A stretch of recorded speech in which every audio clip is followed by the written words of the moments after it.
Yo, what's up, guys? So, as you guys know, I recently competed with my team, Team Chava Corp, at the World Championship for Master Duel. So today, I just wanted to kind of go over our strategy, our deck building, the process that got us all the way to the finals, and ultimately what we ended up taking. So I'm here with my teammates, Joey and Enzo, to kind of like walk us through the decks, the deck choices, and do that deep dive. So yeah, anything you guys want to say before we jump right in? Yeah, we put in a lot of work, I think, and although I think in hindsight we probably could have done a few things differently, but I'm pretty happy with how we prepared and Yep. all the time we put in for sure. Shout out Yeah. Travis Cook.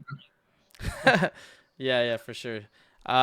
So starting off, of course, Joey because he was the team leader. He was the one who qualified for the Master World Championship, I believe through the WCQ, and so with him being the team leader, I think we decided to give you the Malice deck, right? So do you want to just kind of talk through the Malice deck that we have Do you here? want me to? Yeah. Do you want me to talk about right after the WCQ because I think we kind of Sure. went through some of the decks that were good. Yeah. Yep. So during the WCQ, I qualified with Blue Eyes pretty much exclusively, but I thought there was like five main decks that you could play during the WCQ, which would have some amount of carryover before Worlds pretty much because we would get two more packs and we assumed there'd be Bryzel or Mouse. But pretty much for the WCQ, there's like Snake Eye, Blue Eyes, Crystron, Mermail, and Memento, and then Despia was like kind of like the sixth deck after that. But on the ban list, they ended up banning Oak, and then I think kind of just thinking about it too, we were thinking, all right, if Malice and Ryziel both come out, what should the third deck be in the lineup? Because at least we're all TCG players too, so I think we wanted to play a deck or try a deck that had success during Ryziel and Malice format during like the TCG. So that was probably the like kind of Memento or Mermail as kind of the third deck I think, and it worked out really well because Pack had already put in time with the Memento deck and the Mermail deck a little bit. So yeah, Yep.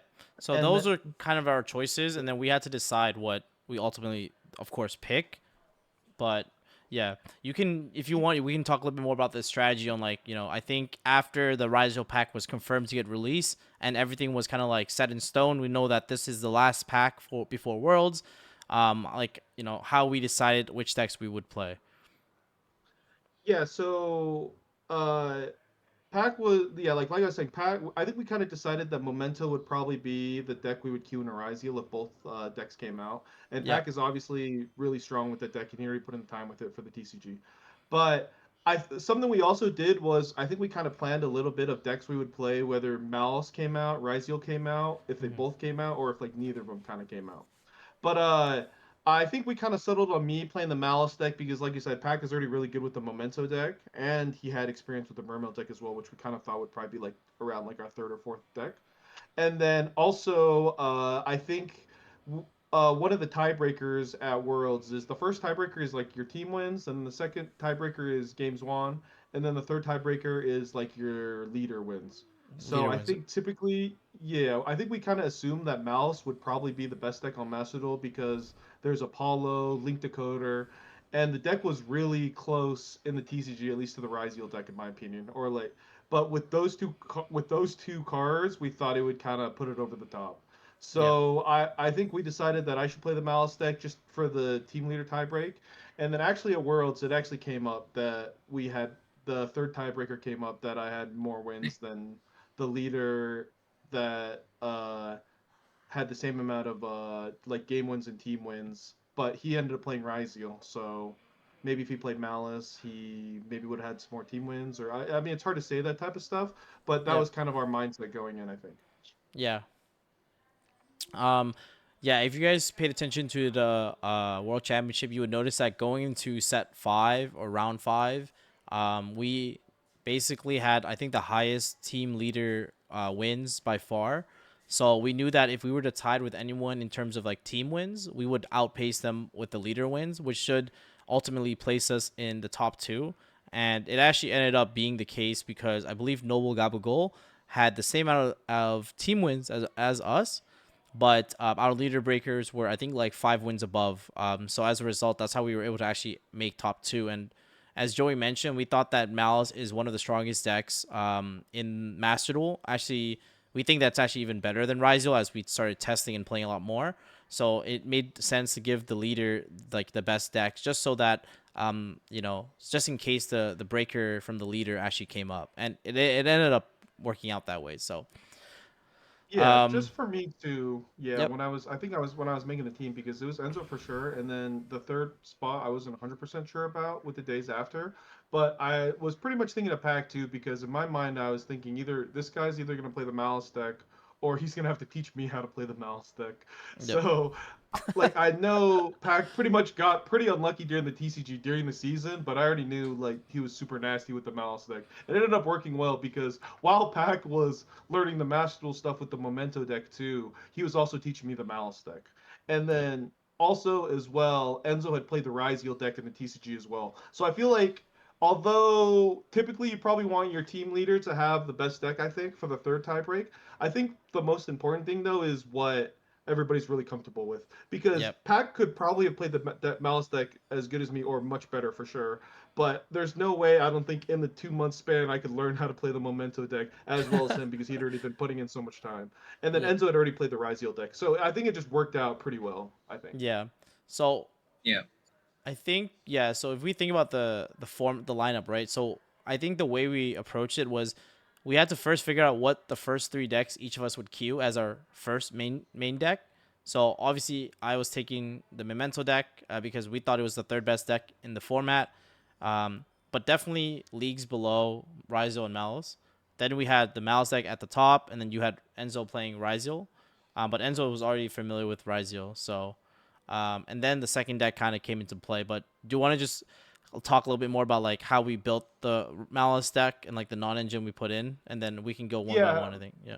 so one of the first things that we did, even the first week, we kind of like I think we kind of put the team together was we literally went on Excel and literally tried to think of every non-engine card we could think of, Mm-hmm. so to make sure we don't forget about anything. Because if you don't know anything about Worlds format, is you have three cards you can share between your entire team, but besides that, if the card's at three, like Imperm for example, you can only have three between all the decks. So typically the way it works is there's usually two decks that kind of share like the good non-engine. So probably like Fua, Imperm, Valor, Talents, that type of stuff, Droll. And the third deck is kind of more of like a breaker deck. Like it has like last year it was Tier or 60 card Tier or Despia. Because that deck kind of plays much different non-engine than the other two decks. So we wanted to play. So we pretty much like laid out all the non-ninja we want to play. Like for example, we put like for triple tactics talent. I was pretty sure we wanted, or we were pretty sure we wanted to play three of that between all our decks, or just Yep. stuff like that. But so going into the non-engine for the Malice deck, Yep. let me see This one. here. Yeah, okay. So obviously, I think Imperm is a little more important in this deck because Imperm is more important than Valor because uh, you want to announce a detonator. And also, one of the Ryzeal's deck's weaknesses is board breakers. So if you had a split Valor and Imperm between both, which we wanted to kind of keep at least like one copy of each, like non-engine, like one Nib, one Valor, stuff like that, in each of me and Enzo's decks, so that they have to respect it, or like they might have to play like into a paradox where they play around one thing or they won't, but they lose to something else.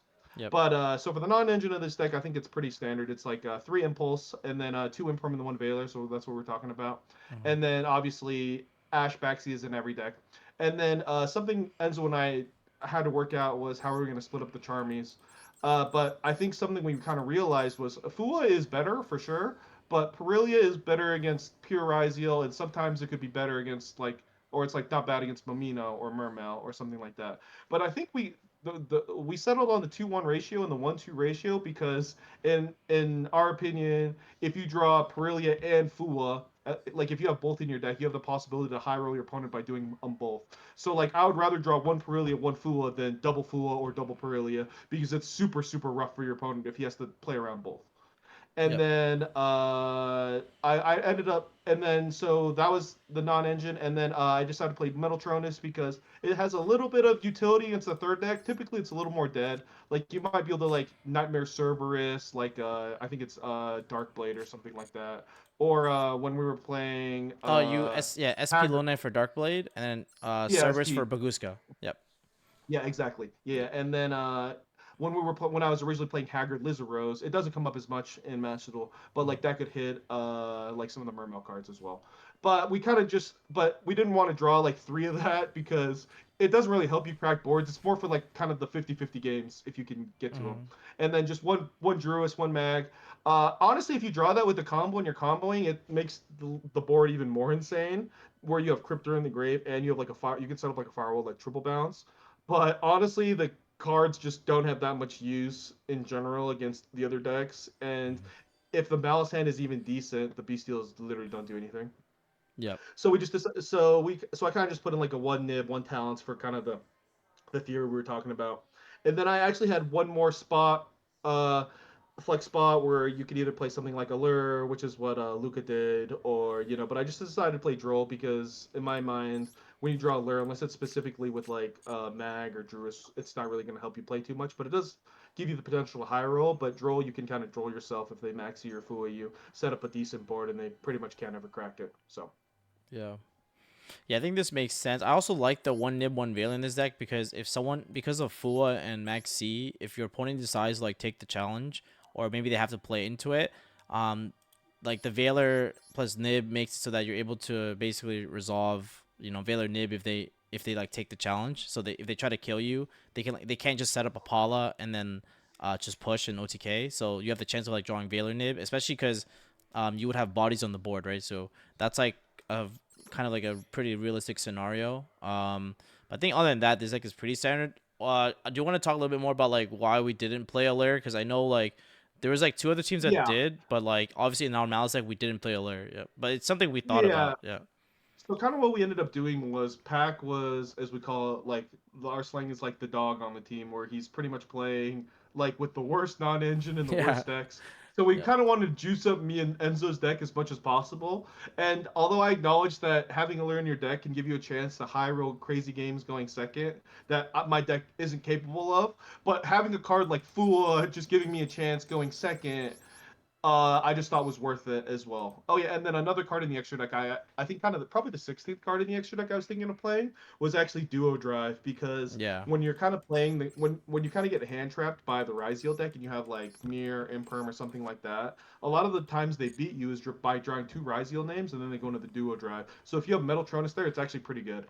But I figured there'd be so many anti-Malice decks that I had to play Nightmare Cerberus, so that ended up being the 15th card. But I think Duo Drive is like something Yeah. that's And we pretty good summoned that can be Cerberus a couple considered. times in the tournament, like to out Hunter. I think we did it against Yeah, like yeah, Ash. yeah. I Yeah. killed. I think I killed two hunters. Yeah, with Serb Yeah. actually. So, Yeah. well, yeah. One of the games was crazy. Yeah, he had like Mm-hmm. Phantasme, Hunter, Meows, and Maxi. But I actually don't think I served it. But I Metaltronus the Chaos Hunter. Yeah, which is another utility card thing of utility with that card is like you just summon Druid Worm for free, or if you Yep. really need the name, you can summon Cryptor, and then it obviously negates the hunter, so it's pretty much a blowout because they use two cards there. Like if they don't have Ash for that, even if they drop the hunter, they almost always lose there. So Yeah. Like in testing, when I was testing my anti Malice deck against Joey, like cards like Tronus and Talents were so cancer because they out the hunter, they could take the hunter, they also get a free body off Tronus. Like it was so annoying, yeah. So we figured we play it. It's funny enough, I noticed a lot of Malice teams actually or a lot of Malice players actually at Worlds didn't play Tronus at all. But I thought this card was like so crazy but I think it's because the way we fit our non-engine. So originally the Moltres was supposed to be my Memento deck, but then I basically told the guys that I think Enzo and Joey should get it because I think that like they have a really strong go first deck. I think their decks are some of the strongest decks going first. But I think like Malice is kind of weak going second into a full board. Like you almost can never crack a full board. Even half boards are hard for you sometimes. So with the Moltres, if it pairs really well with like cards like Tronus and cards like Talents, so that you have stuff to draw into that aren't just like hand traps. Because if you draw them as 6 cards, they're kind of dead. So I thought like the Charmies combined with the Tronus give this deck like a good chance to win, even if it lost a roll. So that regardless of the dice roll, it should have a high win rate. But yeah, we yeah. want the team leader with the highest win rate. So, yeah. It you was just want chill. to try and give yourself the best chance to win. Like we call them the 50-50 games. Most of the Yep. time it's not even 50-50. It's like it should be like 90-10 you still lose. But maybe they mess up and then give you more of a chance. But I think Tronus is kind of like really really strong in those like 50-50 games where they have just a detonator or you droll them Mm. and then you can Tronus the detonator for a blowout for an additional body or like you're playing a mirror match where like you're kind of going back and forth. Like Metal Tronus is just like such a crazy blowout card and like there are answers to it in like Ash and Impulse in the mirror, but I think that the impact of that card is just so strong that it was worth it for us to play. I think. Yep. And then I think we go to like Enzo's deck. So he was our second player who was on Ryziel. So you kind of just want to talk a little bit more about your deck because I think we made some interesting choices. Yeah. Like for instance, yeah, we didn't play plug-in, and maybe we can talk a little bit more about like the battling blockster Xyz as well. So yeah. Yeah. So basically, after we picked the shared cards, I mean, like pretty much like the non-engine is pretty basic.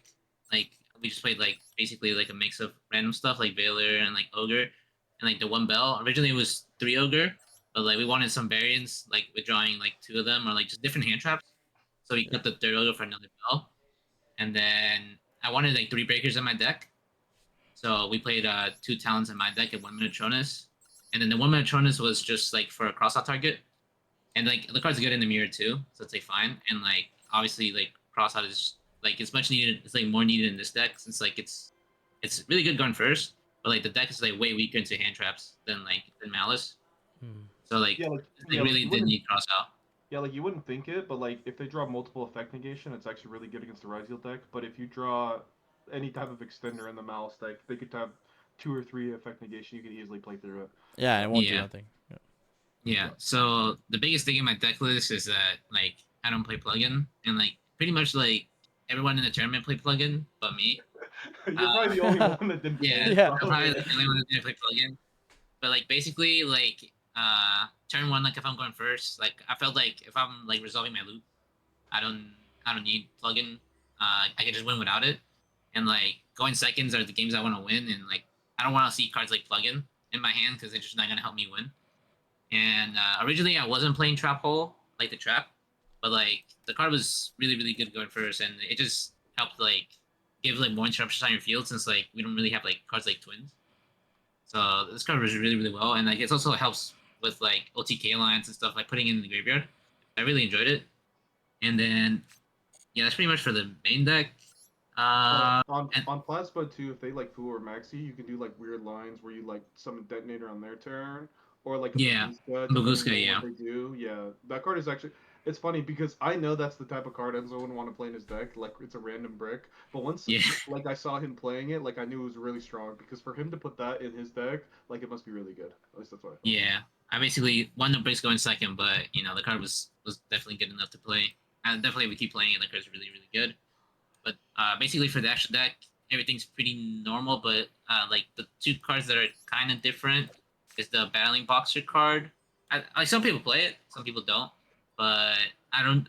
But I think it's pretty important to be able to add like cards like sword in like weird game states or like against like malice. It could come up too, where like if you have like one ad, like you wanna add sword because like it doesn't play into like a card like impulse, but it has high attacks that can beat over like all the malice names if they have like a card like imperm or like mirror.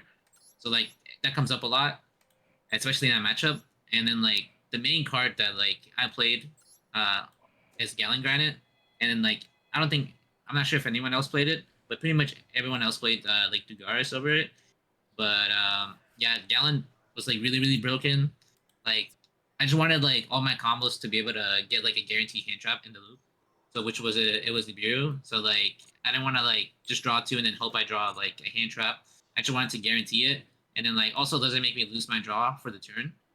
And also like I mean like yeah, it just adds Nibiru for free. I get to draw for turn, and it's just guaranteed, and it's just free. Like I get to it every single turn. Yeah. I So mean, yeah, that's pretty much it. you want to talk a little bit more about what type of end board you went for against like a breaker deck versus like like versus Mamino for example. But So, then yeah. Hmm.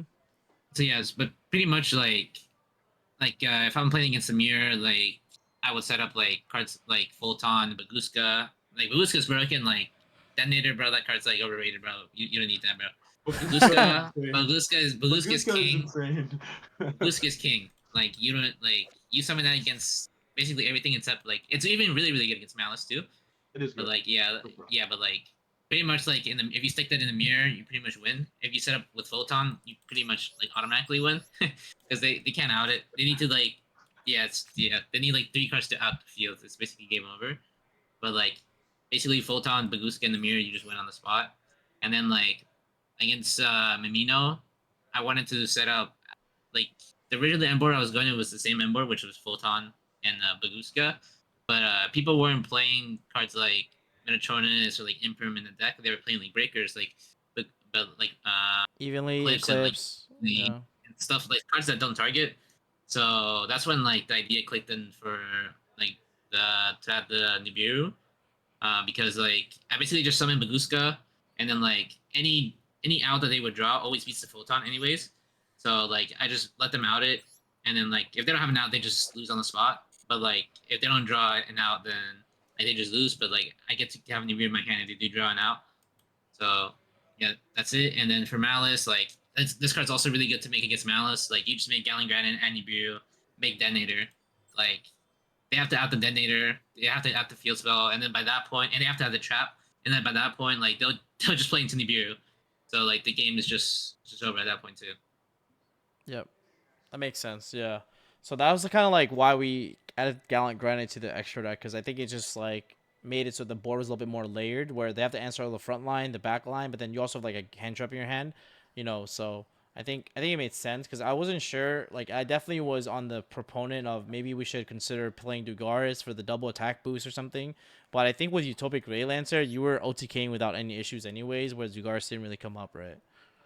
So. Yeah, so like Ray Lancer, like pretty much like if you can just set up like Ray Lancer on the field, it's pretty much just game over. But also like you can also just set up the trap. Like you can just put it in the graveyard and then like Mm-hmm. attack, and then like use the trap to like even do more damage. So like the Dugaris double boost, which just it just literally never came up. Yep. Yep. Okay, yeah. So that was the first deck for Enzo, and then my first deck was the Memento deck. So, obviously we like mentioned already, we thought Memento was like the third best deck of the format. Obviously, definitely leagues below, like a tier below, like Ryzo and Malice. Maybe if you consider Malice tier 0 and Ryzo tier 1, or like Malice tier 0.5 and then Ryzo tier 1. This is probably tier 1.5 or 2. And so we thought that I should play this deck just because it was, like I said, the third strongest deck, but it also was the what do you call it, the Ryzo counter, because I was the third player on the team. I had the advantage of, like, I know for sure that because most team leaders will be playing Ryzo or Malice, I'm most likely going to be queuing not one of those decks. So I needed an anti Ryzo deck and then an anti Malice deck. So my anti-Ryzo deck had to meet like a couple of criteria. First, it had to be a good standalone deck. So even if you don't play against Ryzo, the deck is good. So if you go first and you do your combo, like it's good into that scenario. And then if it goes second into Ryzo, your engine is like at least favored in that matchup, which the Memento deck is. I played a lot of this deck already in the TCG, and I was cracking like crazier boards in TCG. So I was like in Massive, I'm probably sure like I could try to do the same. The biggest issue for sure is that we identify was that the Starlish Baguska lock is better than Detonator. So I'm able to crack like Detonator plus Trap plugin. I can beat that board with just engine. But then once they start going Baguska Starlight, I basically could never win. So once that was like in the back of our minds, we had to think about like what are the best outs in order to beat like the that setup that Enzo was mentioning, and we thought about Eclipse being the first best, and then the second best was like I think Evenly, because Evenly can like basically nuke the whole board, and if you can banish the Rise Field spell, you can actually enter into a grind game with them, and more often than not, you will come out on top. Because the Memento grind game is just significantly better because Ryzo doesn't have a way to banish or answer cards like Akihiron or cards like Combine Creation, which previously, prior to the Dweller ban, they could have just made Dweller and then we probably would have lost. But because Dweller got impacted, then we actually were able to benefit from that, where we're able to like beat the grind game more consistently. So that's why we thought Evenly was good. Um, I think the only other thing I wanted to say was like from an engine requirement standpoint, we wanted the deck to not break, so we wanted 12 1 card starters. So for example, Mace, Goblin, 3 Witch, 3 Blade, 3 Horse. That's I believe 11 starters, and then our 12th starter was like the 1 for 1. That was basically our 11.5, and then we have a bunch of if you draw any hand trap, like even Ash Blossom with with the breakout, that's combo. So we thought that was like fine. Yeah, So I think we yep. had two extra spots. Like Pack put in like everything that was necessary, including the Yep. 1 for 1. It was like 38 cards, and then I think we wanted to decide on like the last two like main deck cards, Yeah. and then I think we settled on Droplet as a breaker card because it pairs well with Eclipse it evenly, In the and then second the breakout. second Goblin spell. Yeah, because it's Yeah. like you worst case you could if you had to like normal summon a hand trap or whatever or Or like a whatever. bad, yeah, or it gets stopped. It just was an extender because we hit the engine requirement that we were looking for, which is like 12-ish starters. So like at that point, I had 38 cards and I didn't know what to do. So I asked like Enzo and Joe, I was like, "Yo, what should I do?" Because like I don't know what I want the last 2 slots, and they were basically like saying run the 1/1, which is one engine slash one on engine. So we ran the that's why we ran the extra breakout and the forbidden droplets. You might notice that my list doesn't play the goblin spells. I didn't think they were good because my issue with the goblin spells were they were just more normal summons, and going first, you already have like I think like 8 normal summons, and so I really didn't want to play more of them. And then they're only extenders when you're going second, but they weren't as good as Eclipse or Evenly. So they're just more engine cards when you already have an excess amount of engine cards. So I just didn't want to add more engine for the sake of engine, and so that's why we didn't really play them. I thought the one droplets, one breakout was fine. Droplets is a really good card paired with Evenly though. So after we resolve Evenly, they usually keep a Gooska, so Droplets was fine paired, but by itself it's never enough to answer the board. That's why we didn't max it out. The other cool thing that we did was in our extract, you noticed that we played Fuko. I thought this was like a really good idea. I never actually got to summon it, but I thought like other teams like Vince and I think Josh also ended up recognizing this, and I think even Nesh admitted that he should have played this as well in his list. But Fuko was like basically one of the issues we came across was that we were grinding a lot of like the T2 leagues, and we grinded a lot of like the 3v3s. There was like another one. I forgot which one it's called. The what is it? The I WGM can or check. something. Yeah, it's like an OCG one. Yeah. Yeah, so we played a lot of those Yeah, 3v3s, WM. and one of the things we identified was that Memento had quite a strong weakness to spell Tenpai, and if I like set up the full board, they can like lightning storm both my all my back row, activate a bunch of breakers like Raigeki, Slayer, you name it, and then I'm dead because I don't have any hand traps. It's only Ash, and if I don't Ash, you're not always gonna draw Ash going first to back up your board. Sometimes you have to use it on max as well. So I was pretty much almost like dead. So one thing we did was instead of and then they also banned Paradise Smasher right before Worlds. So as a result, what we did was we played Fuko because I can basically set up Mace and Goblin with Fuko and set up 2 spells. And the whole idea is that like if I use Fuko, they can't kill me. And then I if I live to turn 3, I will just kill the the Tenpai player. Like it If does you and make it then to your second turn, you always win. That's not even gonna be yeah, close. exactly. Because the combo turn 1 sets up like 10 memento names in the graveyard, and then on your opponent's turn you put up another like 5, and so like you'll basically summon this guy like 5, 3, 4 times. Like your opponent's dead.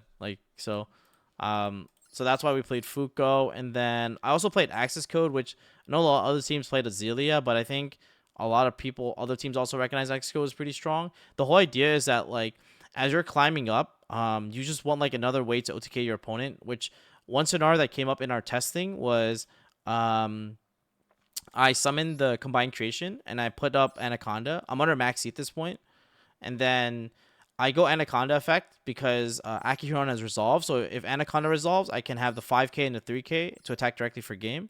Enzo Valor is my Anaconda, which he's forced to because if he doesn't, then he just dies while my monster attacking directly.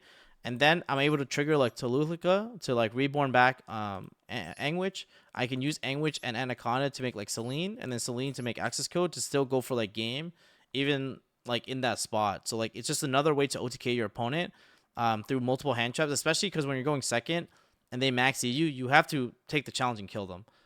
So I just find that access code was like another win condition in the extra deck, and you have a lot of attributes to banish, so I thought it was really strong. And then it's also going second into like the Baguska Starleech board. It was just another card you could have made to out like their all their stuff, which you could have played Yeah, Azalea in that part as well, but yeah. yeah, it's kind of like access code in the mouse deck where you just throw it out there. If they don't answer it, it's game, and then Yep. if they have to nib you from there, you can Hmm. still easily kill them in the Memento deck. I think. Yeah, the reason why I liked it specifically was because Azalea targets and access code didn't. So if they set up like the board, like because access code doesn't target, I'm able to like destroy everything and then pretty much like I can just run over. So I thought it was like pretty chill. Yeah. Especially if Honestly, like yeah. honestly, yeah. At at, at Worlds PAX, luck with this deck was actually completely horrendous. He didn't need Yeah. only a single person going second ever, and Yeah. but we still made it work. But I think the theory was definitely there. Pack just low rolled variance pretty much the whole weekend. Yeah, But I it is what it is. I think every time I went second, I drew 6 engine cards, and I'm just thinking to myself like, okay, I'm gonna try to break the board, but it's gonna be really impossible. Like one time I almost did it. I almost broke the full rise board with engine, but then my opponent has judgment last card, so I kind of got No, smoked. no, no. There was probably two or three times where if they drew Yeah, one less non-engine, let alone if you drew one of the breakers, you would have instantly won. But it was yeah, just that was just how the tournament was going. So it is what it is, I yeah. guess. So it was chill. Yeah, I overall was pretty happy with how the deck was constructed. I I don't think think I would change anything about this yeah, I don't deck, think I would honestly. change anything for this, so I was happy with it. And then now we'll go into like our second deck, so we can talk a little bit more about You how should the probably second deck strategy, you, right? What's up? you should probably do yours first because it's probably like the most relevant, I think. Sure, yeah. Because Yeah, so being the dog, as you guys know, I basically had the job of like helping overrun the flips. What I mean by this is that if Rhizo and Malice or like the Rhizo and the Malice player should almost always queue Rhizo Malice. Like that deck, those decks are so ridiculous that like and leagues above everything else that you're most likely always gonna queue it. Maybe there's some weird scenarios where you don't, which we'll talk about for Joey's and Enzo's second deck. But at least for me, because I know that those players will almost always queue their decks, you can kind of take advantage of that and basically queue antis or counters to those decks. So originally we were playing the water deck. We played like the second deck for my deck was gonna be Mermail.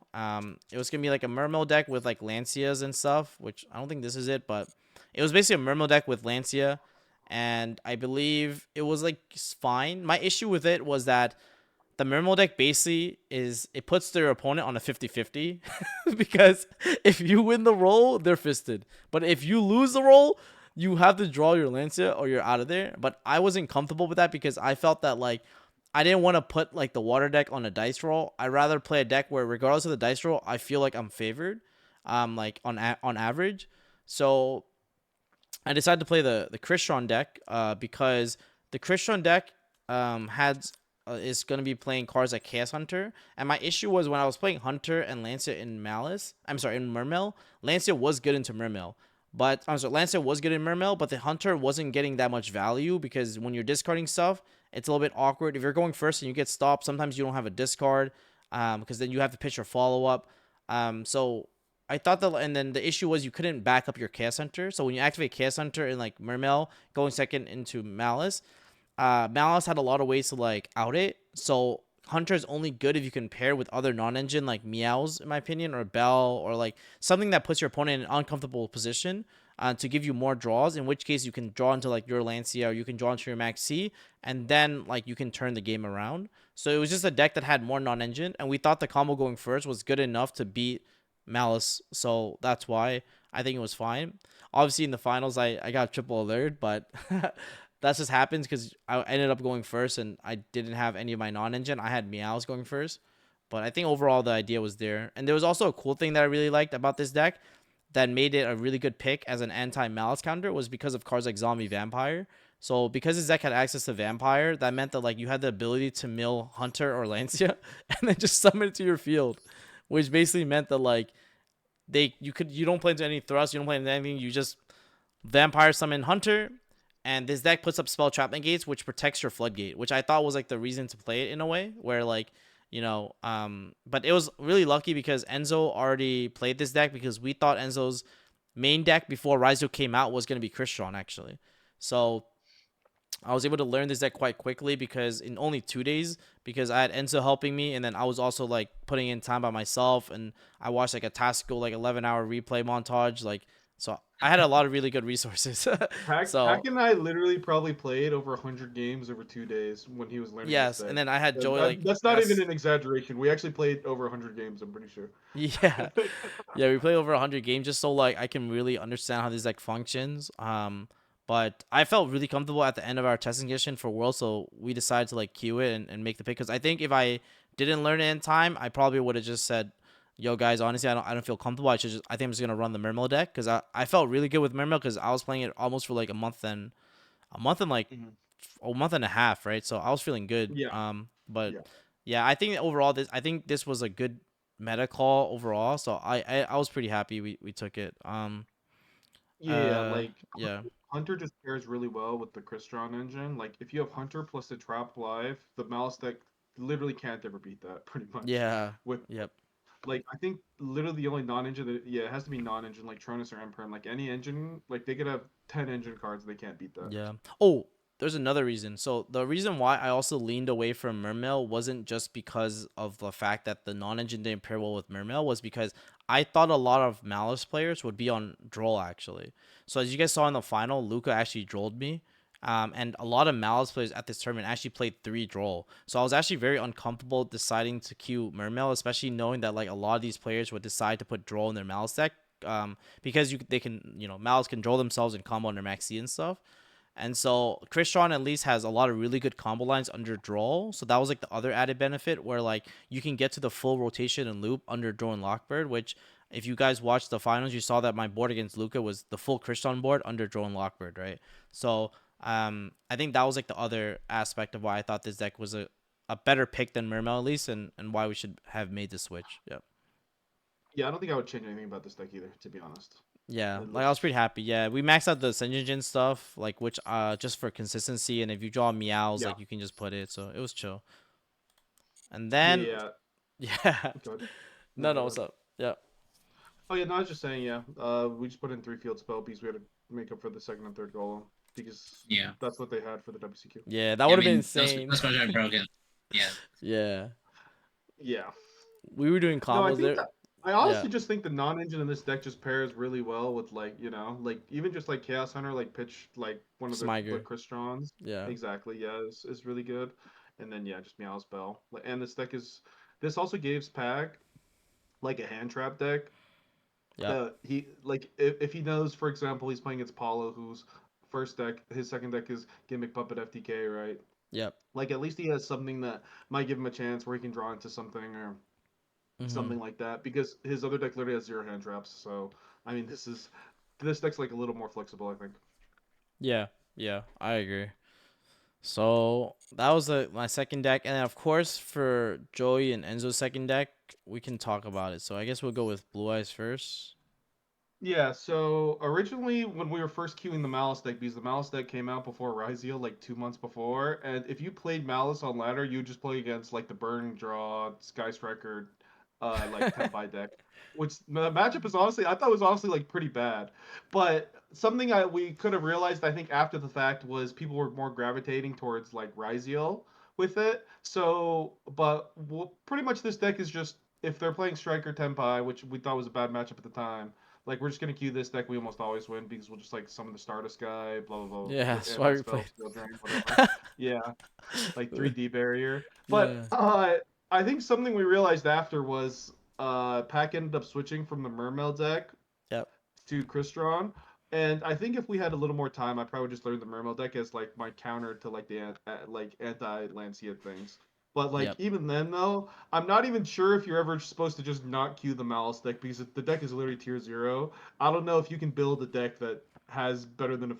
50-50 matchup anyways. So, The I only ended up not. time I think we would want that is like someone like Vince playing like the Cancer Voices deck with Imperial Iron Yeah. Wall. Yeah, but yeah, it's weird though. Like voiceless is such a weird call because the Yeah. non-engine of the Malice deck is actually pretty good against that deck. Like Bestials, Yep. Impulse, like they play Droll. Yeah. I was like, Draw that as well. seems not the best anti. Like I definitely like our anti-Mouse deck better. Like obviously in the voiceless deck, if you ritual summon out like Saravis, I can't beat that for sure. Like, Yeah. it's almost unbeatable. Yeah. Just like one, like negating a link three, whatever. Let alone whatever else you have besides that. But I just feel like at that point you're just flipping coins. You pretty much have no chance of winning when you go second, and Yeah. even Yeah. when you Yeah. go first, you still have to deal with impulse, droll. Like whatever non-engine they play. It could be Ash, Veiler, whatever. Yep. So yeah, like in hindsight, yeah, I think I probably just play the Mermail deck because it would be better against a deck like that. Because I remember Luca ended up playing against Vince and just went first and just hand looped him whatever anyways.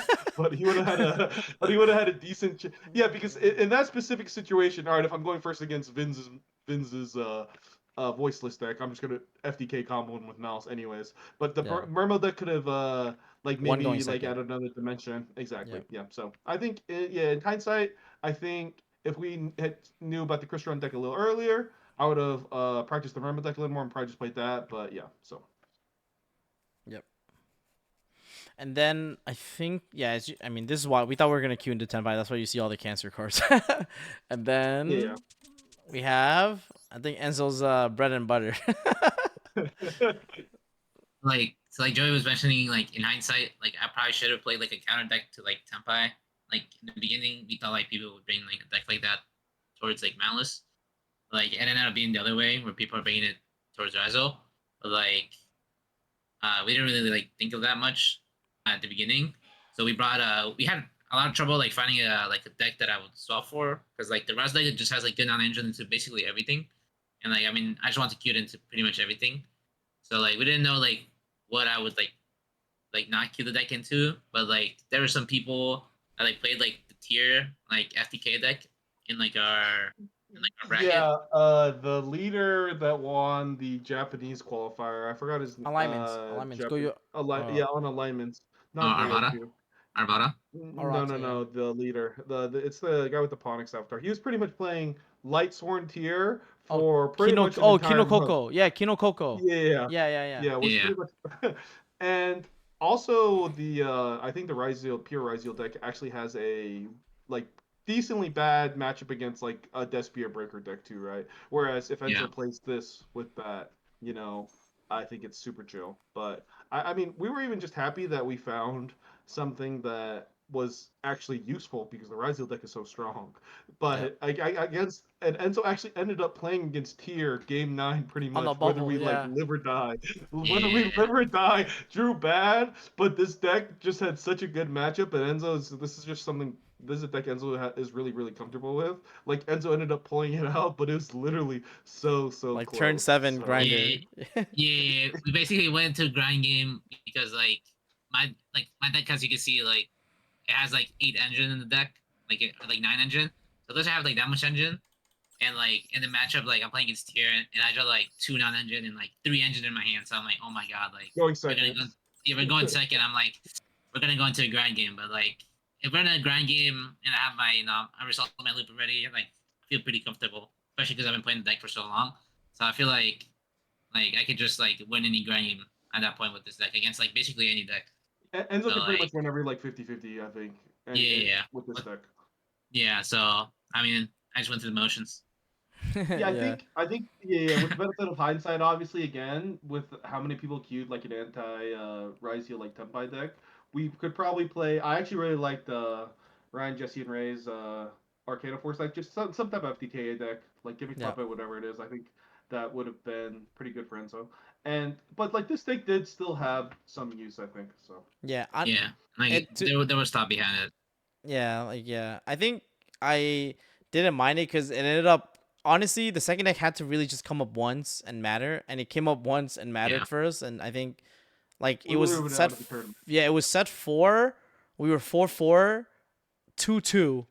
So we had or sorry, one we were 1-2, right? Or like yeah, we were one It two. was it was. I just know it was game 9. Yeah, yeah, yeah. Yeah, Our game record was 9 we either were one 1 and two. 2.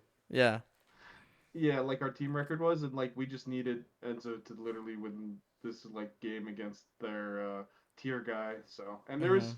and I think there was like I think there was a tier guy and a Despia guy in the other group as well. So yeah, Yeah. yeah, yeah. there was definitely I think opportunities where this Yeah, could there flip was out. a tier. There's like a tier, and there's like a voiceless guy too, and a branded guy. Yeah. Oh, that was the other deck we thought this would begin to. If someone like had voiceless, we just like queue it.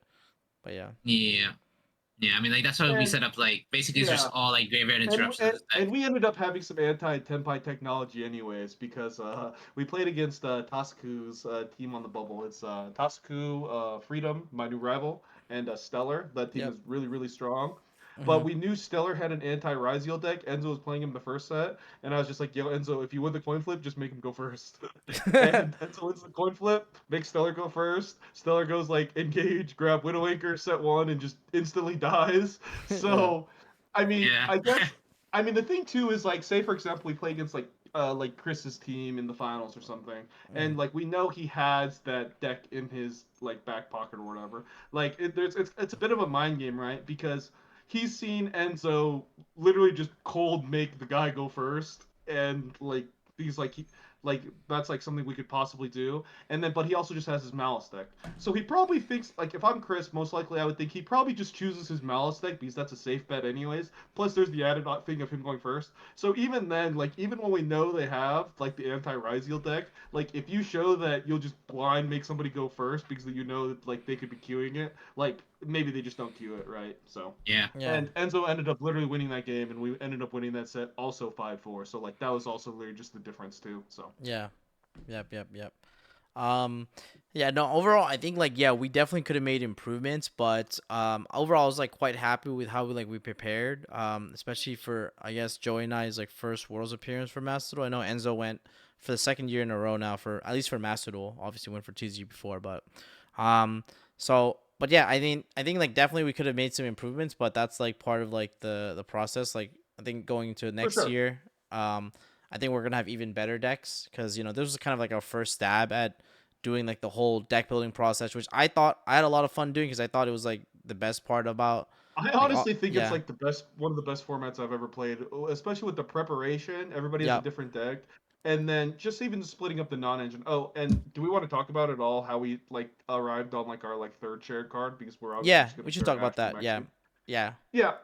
So I think realistically speaking, the only two correct choices you could make, I think, are probably Fool and Call by the Grave.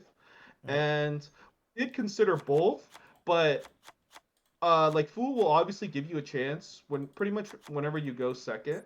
So like I like that a lot about it. It's also a 3 of, so maybe you could build a little more decks around that because I think that's what Palagarera did.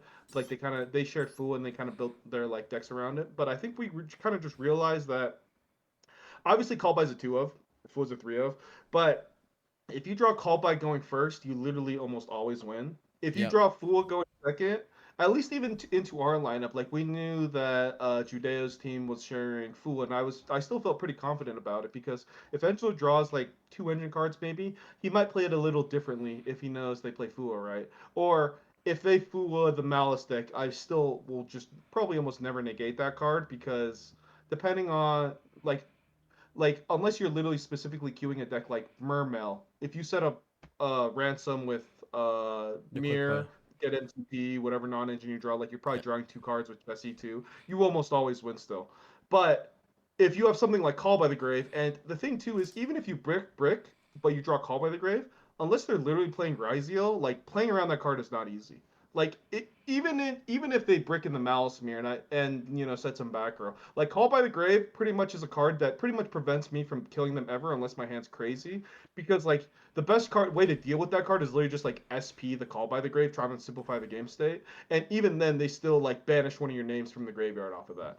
So I just felt like the card was so strong, and then we're also just seeing cards like Meows, Lancia for like just like the anti-malice stuff. Like Call by was just so impactful when we drew it, and like Fua, although was good and does give you a chance going second against Malice, something like Malice, or if you resolve it, or even it's really where the card really shines if you always draw it with Maxi and you use a good opportunity to use Fua and they stop it and then you have Mhm. Maxi, or if you pair both, like that's when it's obviously good.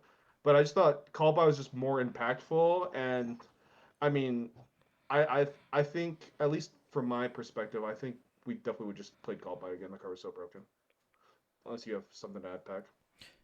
Yeah, no, I think callby was a good idea. I think my issue with Fool was okay. I think we all agreed internally that like most teams would have Ryzel, Malice, and a Memento player because we just thought that like those are like the three best decks for like the top three, the first three players.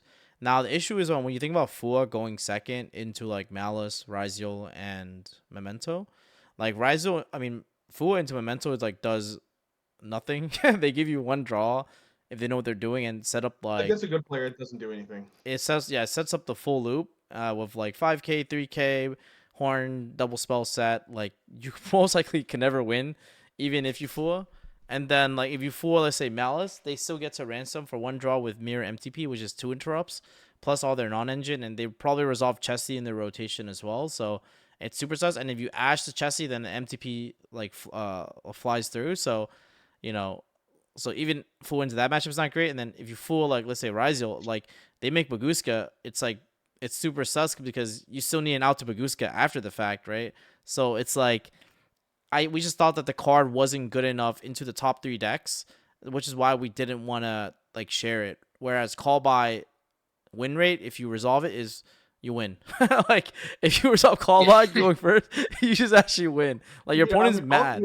Yeah. yeah, Fool is also just like it's weird. Like you wouldn't even think about it too, because like I think the proper way to use Fool even against the Ryziel deck, even if they have no out, like X Sword, and then you do it on the Ice effect, right? Yeah. They summon Star, they get the field spell, and then even if they just go like Duel from there, grab the trap, it's still like trap pop. Like they'll Yep. attach a material for the duo to cross something, and then they could banish the trap on your turn to either summon Baguska or Detonator still. And that's So like they that's give you crazy. what? They give you like what, two draws and they still end on like 6 or 7 interrupts or something crazy. Yeah. Like that's just yeah, That's like just I too just didn't much. think Like you just can't beat that. yeah. So we were like, Yeah. yeah. Like your opponent's for sure more mad if you resolve call by versus Fua. Like No, Yeah. it's not if you even think close about it for from that sure. aspect, yeah. I mean, Sorry. most of the bro. I mean, it should just tell you if they fool me in standby phase and I have the out almost the entire time. Even if I had called by the grab, I probably just wouldn't even use it. Yeah. Like the only time you're even stopping Fua, in my opinion, with the Malice deck is if your engine is weak. Like if you draw just White Rabbit, then you have to Yeah, because yeah, your you play is have like to. Splash Mage, whatever. But outside of that, like I think my game plan too was if they just fool me, I'm just gonna like depending on my non-engine or engine, I would either just not respect it, make the full board, depending on like what engine deck they have, right? Like if like for example, like a deck like Mermail, they have limited pushes. So like even if they fool you, unless they draw something like Gamma Seal, if you make the full Malice board, you almost always win, even if they have like 10 or 11 cards, right? So Yeah. like I think that Fua is I just think it's only really good if you can pair it with other hand traps that can stop them, where you can trade, make them make a worse board, and then you Hmm. can capitalize it on your next turn. If you're playing Yep. Fool in just a deck that you're just trying to get them to stop and make like a half board or whatever, it's just not the best. That's why it's kind of I think it was good with me and Enzo's deck because we play so much non-engine. Pack just like took it on himself and just literally just gave us all the good non-engine. So like we could just play like Fool and Perillia, which is when those cards are good. And Yep. then like I still have two Fuas in my deck, and then obviously we all have Call By, and then I think to just in Master Duel format in general, even with like Pack's second deck or my second deck or Enzo's second deck, we literally just want to draw Call By anytime we go first because we could just instantly win the game for free. Yeah. Yep. Yeah. Yeah. But that's pretty much it for why we decided to take what we did and like the lineup we had. Yeah, overall I think we were pretty happy with it, and obviously there's always room for improvement. But yeah, well, I hope you guys like the thought process and the strategy behind it. I think that's like the coolest part about not even the playing itself, because when you're playing you just have to win as many winnable games as possible. Don't toss any games, and it's whoever at Worlds is about who basically tossed the least amount of games. At least that's how I see it. And yeah, and so but the strategy component of like how we got to these decks, I was really the most important part, and that's what I actually was most excited to seeing what other teams came up with and what strategy they had. And I definitely took The some preparation was really inspiration. fun. Yeah, yeah, exactly. And I think for sure, like I took some inspiration and ideas from other teams, as they talk about their stuff that I'm definitely gonna use next year as well, leading into hopefully we all qualify for Worlds again. So yeah, but yep, For sure. Yeah. that's pretty much it. So any last words before we close it off? I think the format is really fun. It's really cool that you can bring two of your friends Yep. because at least I think Enzo could speak about it a little more than me. But typically, I think for the TCG, if you qualify, you'll get lucky if you have like one or two, like even people that you know a little bit. But I think the Master Duel format is really cool because you can like take two of your best friends, and then the preparation. It also makes the preparation way more fun, right? And then I really like the team aspect too because if Pack has an idea or I have an idea and we think it's bad, we don't have to dance around eggshells. We could just be like, hey, like I just don't think it's good because this, and this, you know. Yep. So Yeah. we could just kind of accelerate everything if we think if we like bad ideas instantly get rooted out. Like there's just I think it's just really fun to travel and play and prepare with your friends that are all working towards the same goal too because even if for worlds I think for TCG from what I heard I haven't qualified myself but it's hard to find people that are as motivated as you are uh, Yep. because if they didn't qualify for the tournament. But for Master Duel, like I mean, we're all in it together, right? Like we're working towards a single goal, and we're all just trying to win. We came a little short this time, but hopefully we can do better next time. Yep. All right. Cool. Sounds good. Well, anyways, Team Chava Corp out, and hopefully we'll see you guys in at more events in the future. Cause So yeah. See ya. Thank you.